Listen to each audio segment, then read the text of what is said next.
अस्सलाम वालेकुम viewers, point of order TV के साथ मैं हूं शाकिर सोलंकी। व्यूअर्स, दो इश्यूज़ पर आज बात करेंगे। एक तो पीटीआई की हुकूमत 3 साला अपनी परफॉर्मेंस पेश करने जा रही है। कल वज़ीर आज़म इमरान ख़ान साहब जो हैं तकरीब से ख़िताब करेंगे। क्या परफॉर्मेंस पेश करेंगे, क्या बताएंगे पब्लिक को कि कितने लाख लोग बेरोज़गार किए हैं, रुपया कितना डीवैल्यू किया है, डॉलर कितना महंगा किया है, मईशत का किस तरह बेड़ा गर्क किया है, क्या बताएंगे, सियासी अखलाक क्या तबाह किए। सिद्दीक साजिद साहब जो है ना इस पर बात करेंगे। लेकिन इसके साथ फिर वक़ार मसूद जो वज़ीर आज़म के मुआवन ख़ुसूसी थे इक़्तिसादी उमूर के, उन्होंने जो इस्तीफ़ा दिया है, मैंने प्रोग्राम गौर गांगरों के साथ इस पर किया है। लेकिन सिद्दीक साहब अंदर की ख़बर लेकर आए हैं कि अंदर की कहानी क्या है, इस्तीफ़ा क्यों दिया है। इन दोनों मामलात पर बात करेंगे। सिद्दीक साहब, welcome to show. Thank you सही, थैंक यू। सिद्दीक साहब, क्या वज़ीर आज़म, पहले आते हैं वज़ीर आज़म की परफॉर्मेंस पीटीआई की, और वक़ार मसूद पे भी साथ साथ में चलेंगे। क्या परफॉर्मेंस बताएंगे लोगों को, बताएंगे कि हमने मुल्क का बेड़ा इस तरह गर्क किया है। परफॉर्मेंस बताने के लिए कल पूरे मुल्क में बड़ा ज़बरदस्त इवेंट मुनक्कद किया जा रहा है। आप भी भंगड़े डालेंगे? ना, मैं तो भंगड़े ऐसे डालूंगा, आप देखेंगे तमाशा जनाब। अच्छा। मैं तो ये कपड़े शपड़े उतार के बढ़ के भंगड़े डालूंगा। वो जिस तरह वो लोग फ़ोटो शूट नहीं करते, इस तरह का फ़ोटो शूट होगा। मॉडलिंग करेंगे क्या? मॉडलिंग करेंगे, महंगाई का रोना रोएंगे, गुर्बत का, बेरोज़गारी का। हाँ। कल कन्वेंशन सेंटर में इन्होंने एक बहुत बड़ा इवेंट रखा है जिससे वज़ीर आज़म खिताब करेंगे।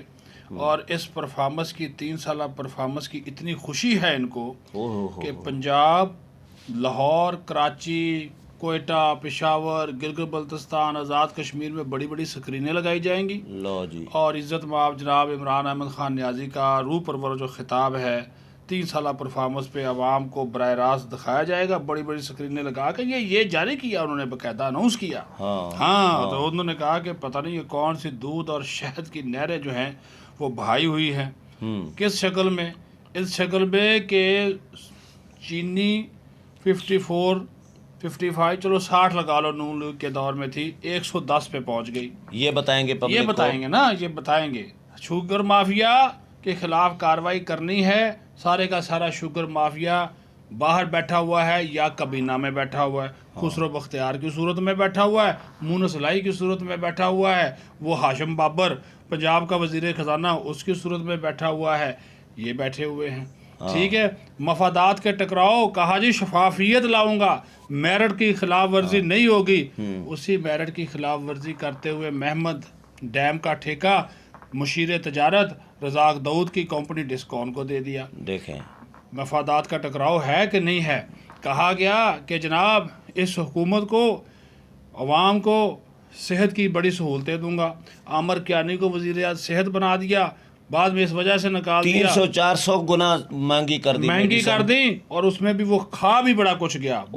ये तो अरबों का गबन है। सुनते जाए ना, सुनते जाएं। कहा, अवाम का दबाव आया, कहा जी ये तो करप्ट आदमी था, निकाल दिया। उसी आमर कियानी को दोबारा पार्टी का सेक्रेटरी जनरल बना दिया। देख ले, ठीक है। जहाज नाम दे दिया। यही नाम है ना, जहाज जूटे जहांगीर तरीन के, हुकूमत उसकी बनाई। बाद में कहा कि शुगर स्कैंडल में मुलव्वस है, वो बेचारा बाहर चला गया, सारे उसके पैसे वैसे खा गए। अब वापस आया मिन्नतें तरले करके दोस्तों की, आकर बैठा हुआ, एक ग्रुप बना दिया। बाद में एक कमीशन बना दिया, जफर वाली जफर। उसने एक अगर रिपोर्ट दे दी कि उसने जहांगीर तरीन को बेकसूर करार दे दिया, क्लीन चिट दे दी। चीनी फिर वही 110 पे चीनी नीचे रही। कहा लानत नहीं है ऐसे लोगों के ऊपर, ऐसे कमिश्नरों के ऊपर जो इस तरह की बातें करते हैं, जिन्होंने कहा जी यही बैठा हुआ है, ये क्या नाम है इसका, ये 2 नंबरी से एक आदमी, ये तो शक्ल से ही वो अजीबो गरीब लगता है, ये शहबाज गिल। कहा, और शहजाद अकबर, तो दोनों पता है वो कहते क्या है? कहते आपकी इनके साथ मोहब्बत ज्यादा मोहब्बत झूठ बोलते हैं वहां से। कहते हैं पैदावारी लागत है वो है जी 68 रुपए सम पैसा, चलो जी, और आवाम को चीनी मिलेगी 88 रुपए में या 87 में। इन्होंने खुद अनाउंस किया। और उसके बाद वजारत सनत व पैदावार का एक अशिया की कीमतें मुकर्रर करने वाला, ये मैं 3 साल परफॉर्मेंस के मोटे मोटे पहलू बता रहा हूँ। उसने कहा जी 89 रुपए में चीनी बेचेंगे। उसकी बात किसी ने मानी? वो एक शुगर एडवाइजरी बोर्ड, उसकी किसी ने नहीं सुनी।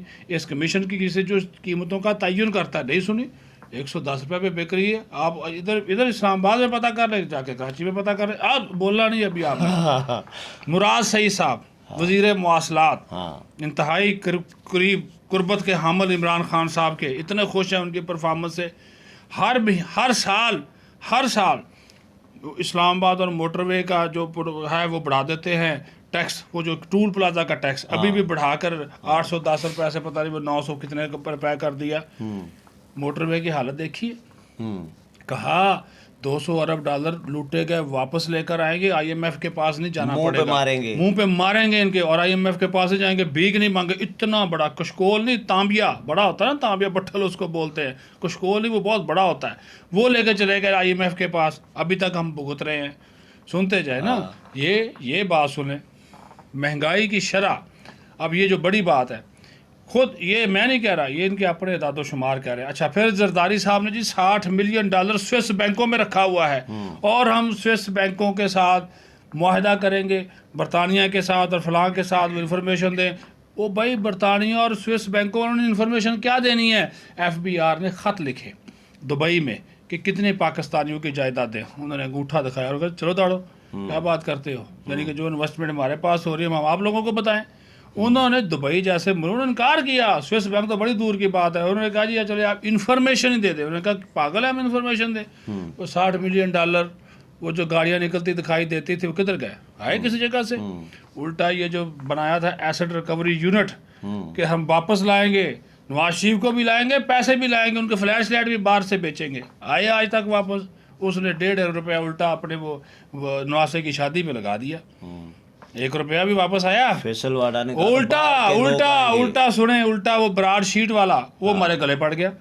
यानी कि उसे हमने हायर किया कि लूटी गई दौलत का वो पता चलाएगा, लेने के देने पड़ गए, उसके पैसे के आप डिफाल्टर निकले, और फिर चोरी छुपे वो जो बजट की किताबें तो झूठ नहीं ना बोलती, चोरी छुपे पेमेंट की, उसकी कली खोल दी वजारत कानून और इंसाफ ने कि भाई आपने कौमी खजाने से इतने पैसे उनको अदा किए। अब वो फिर 1.5 रुपए का दावा करके फिर बैठे हुए। अदरवाइज उन्होंने कहा जी आपका जो अकाउंट है ना बरतानिया में, जो आपका बैंक है जिसमें हाई कमिश्नर की तनख्वाहें जाती है, उन्होंने कहा हम वो अकाउंट ही सीज करेंगे अगर आप इसको पैसे नहीं दोगे। वो बड़ा फ्रॉडिया आदमी है वो जो ब्राड शीट का है, वो जो आदमी है जिसको वो PTI से भी बड़ा फ्रॉडिया है। इससे वो फ्रॉडिया है, वो महा फ्रॉडिया है। मतलब वो एक लफ्ज बोलते ना चोरों को पढ़ के मोर, ये वो वाला हिसाब हुआ। ठीक है, तो सही वो भी वापस नहीं आया। अब महंगाई के पे दोबारा आ जाओ। 4.5% थी महंगाई नवाज शरीफ के आखिरी दौर में। मैं उनको कोई बड़ा नहीं कहता, उसके दौर के हालात वाक़यात और थे। इसने बढ़ाकर वो अब जो है 8.7 या 9% के करीब है ओवरऑल। और आपका फूड इन्फ्लेशन जिसकी मुझे और आपको ज़रूरत है, खाने पीने की अशिया, पहले तो ज्यादा नहीं लेके गए थे, 13% पता नहीं कितने। वो अब मैं आपकी बात कर रहा हूँ 13% पे पहुंची, लेकिन जो आपकी फूड की है सबसे ज़्यादा वो है 25%। खाने पीने की अशिया, ये आलू टमाटर, यही आपके कंट्रोल में नहीं है। ठीक है, अभी आ जाए ये जो हम बात करते हैं जिसकी आपने अंदरूनी कहानी, 7वां चेयरमैन FBR लगाया इन 3 सालों में, 4था फाइनेंस मिनिस्टर लगा दिया, इकानमी आपसे नहीं समझ, हमने टेक ऑफ कर दी। भाई क्या टेक ऑफ कर दी? जो आपको दादो शुमार दिए जाते हैं वो शुक्र करो। ये जो बाहर के मुल्क पाकिस्तानी बैठे हुए हैं ना, जो तरसीलात ज़र बेचते हैं, जो पैसा बाहर से बेचते हैं, वो इस वजह से वो जो फैटफ है, मनी लॉन्ड्रिंग के कवानीन है, उसकी वजह से वो पैसे बेचते हैं ना। शुक्र करो उस वजह से तुम्हारा जो स्टेट बैंक रिजर्व है, शुक्र करो वो चीन तुम्हारे साथ खड़ा है, वो अपनी मजबूरियों की वजह से खड़ा है। कभी 3 अरब डॉलर दे देता है, कभी 4 अरब डॉलर डाल देता है, इस वजह से कि उसने CPEC मुकम्मल करना है। आपके पास कख नहीं है, 10 दिन का तो आपके पास पेट्रोल का ज़ख़ीरा नहीं है। बरामदाद आपके कहाँ पे चली गई? वही 20 अरब डॉलर, 25 अरब डॉलर नवाज शरीफ के दौर में भी इतनी थी। इंपोर्ट आपकी 40 अरब डॉलर से भी बढ़ गई, 47 अरब डॉलर तजारती खसारा। आप कहते हैं कि हमारा करंट अकाउंट बैलेंस जो है वो हमने माइनस वो कर दिया, पॉजिटिव कर दिया, वो हम सरप्लस में प्लस में चले गए। जब आप किसी से कोई ख़रीदारी नहीं करेंगे, जब आप बाहर से कोई इन्वेस्टमेंट नहीं लाएंगे, जब आप लोगों को इनकरेज नहीं करेंगे, जब आप चीज़ों की रोक देंगे, तो वो आपका जो करंट अकाउंट है उसने तो सरप्लस में जाना ही जाना है। सर ये परफॉर्मेंस जो तो कमज़ोर दिल वाला पाकिस्तानी शहरी है वो सुनेगा तो उसको तो अटैक हो जाएगा। ये अटैक हुए हैं लोगों को। हाँ क्या कि यार ये तू निकाल लेना, सही निकाल लो। क्या बच्चों ने उनके वालदैन ने गुर्बत के मार नहरों में खुदकुशियाँ नहीं की।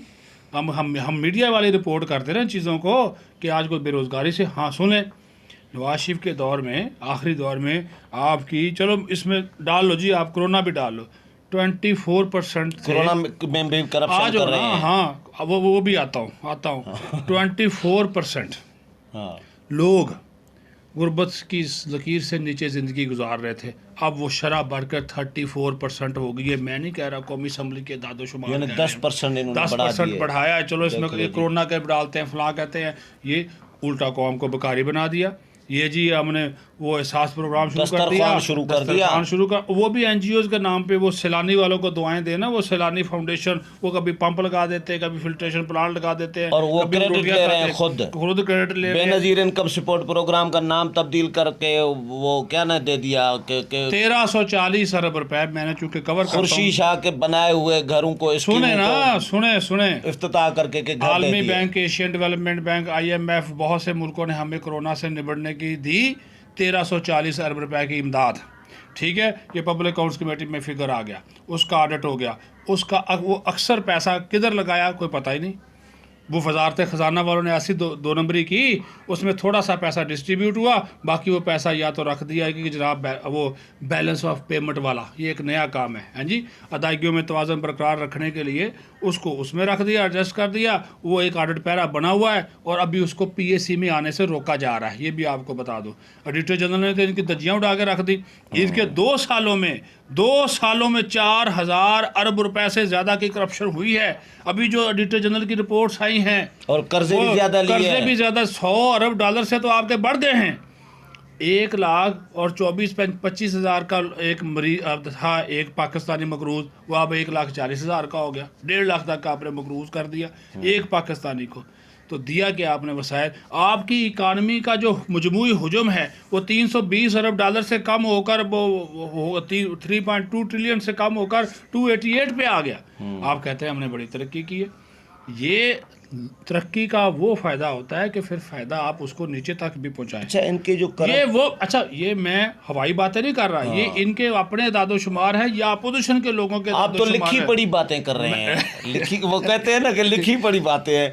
अच्छा, ये देखें, जो स्कैंडल आ रहे हैं उनके खिलाफ, आमिर कियानी के खिलाफ कोई कार्रवाई नहीं, और जुल्फी बुखारी के खिलाफ रिंग रोड स्कैंडल आया, कोई वो कार्रवाई नहीं। फ्रॉड कर गया वो नदीम बाबर। वो देखो LNG, आज की बात सुन लो, आज की 25 अरब रुपए का चूना लगाया। आपके आने से पहले मैं PAC से होकर आया हूँ। आज उसमें इनकी लेटेस्ट रिपोर्ट है, ऑडिट रिपोर्ट 2020-21 की, RLNG और LNG, उसकी रिपोर्ट में इन्होंने महंगे कॉन्ट्रैक्ट किए, महंगे कॉन्ट्रैक्ट, और ऑडिटर जनरल ने लिखा कि 25 अरब रुपए का नुकसान हुआ। और भाई तुमने गैस मंगवानी है सर्दियों के लिए, तुम पहले बंदोबस्त करो और पहले अपनी बुकिंग कराओ। वो जाके जब पूरा बहरान पैदा हो गया, आप बुकिंग करवा रहे हो। जो आपको गैस गर्मियों में, सर्दियों के लिए मिसाल के तौर पर $4 में मिल रही है, वो आप $13 में खरीद रहे हैं। तो नुकसान हुआ कि नहीं? वो अच्छा, फिर आपको जहाज इन टाइम नहीं मिल रहे, वो जो लेकर आते हैं वो अपना रेट बढ़ाते हैं। वो उन्होंने कहा चलो जी, नून लीग ने बेड़ा गर्क किया क्योंकि उन्होंने महंगे कॉन्ट्रैक्ट किए। आप लोगों ने क्या किया? मैं नहीं कह रहा, ये भी लिखी पड़ी बात है। उसने कहा कि 25 अरब रुपए का नुकसान हुआ। और आज भी वो कह रहा था सेक्रेटरी पेट्रोलियम, उसने कहा आज, ये देखें, ये व्यूवर्स आपके भी सुनने वाली बात है, ये सर्दियां भी आपकी गैस के शदीद तरीन बहरान से गुजरेंगी, सामना करना पड़ेगा। अभी भी इनके पास कोई बंदोबस्त ये बात नहीं है। कमजोर दिल वाले हजरात व्यूअर्स न सुने। नहीं सुने। और वो नदीम बाबर चला गया, वो 80 करोड़ का खुद डिफॉल्टर था, उसकी कंपनी थी बकायदा। कोई नहीं, बाहर चला। तो लोग कह रहे हैं कि हम किधर गया जफर मिर्जा? वो जिसको लगाया था मुआविन, उसके ऊपर कितना बड़ा इल्जाम भाग था। जाते हैं। ये जो आप मंगवाते थे, ये मास्क मंगवाते थे, बाद में और वो चीज़ें जो ये जो कोरोना की जब नया नया शुरू हुआ, मास्क मंगवाए, सैनिटाइजर मंगवाए, उसने उसमें भी चूना लगाया। एक बात तो बताएं, वजीर आजम इमरान खान, इमरान खान जी खुद करप्ट ना हो, लेकिन करप्ट लोगों के सहूलतकार तो बने हुए हैं ना। तो सहूलतकार, वो एक लतीफ़ा नहीं आपने सुना? उसने कहा जी कि जनाब एक शख्स था, उसकी वो नाक की जो हड्डी हुड्डी जो है वो टूट गई, ठीक है, खून बह रहा है, सारा कुछ लोगों ने पट्टी शट्टी उसके जो है वो कर दी। वो सब लोगों ने भाई चलो शुक्र है जी, अब वो बेचारे की हड्डी टूटी है, खून बह रहा है, उसने कहा शुक्र है जी इसकी जान बच गई, शुक्र है जी इसके हाथ बच गए, शुक्र है जी इसकी टांगें बच गई, शुक्र है जी इसका सीना बच गया, इसका फलां बच गया। वही इमरान खान, आपका खून, अब आपने तो जो मुल्क का बेड़ा गर्क किया, उसकी टांगें भी तोड़ दी, हड्डी भी तोड़ दी, फलां कर दी। अब आपकी खान से, आपकी सिर्फ नाक से खून बहना बंद हुआ ना, अवाम की तो आपने हड्डियाँ बाएँ शाएँ सब कुछ तो आपने तोड़ दिया ना, तो वो तोड़ के लगा दिया उनको।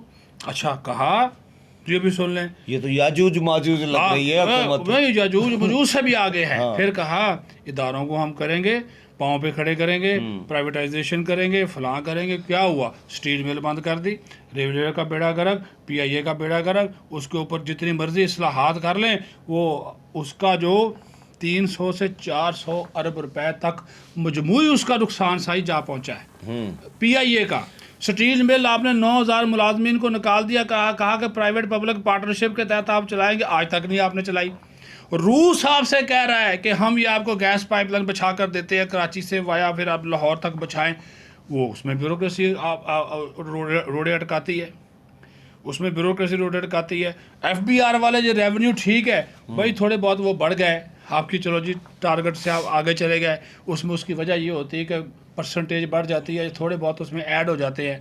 लेकिन आपने 7वां चेयरमैन तब्दील कर दिया, वकार मसूद की शौकत तरीन से नहीं बनी।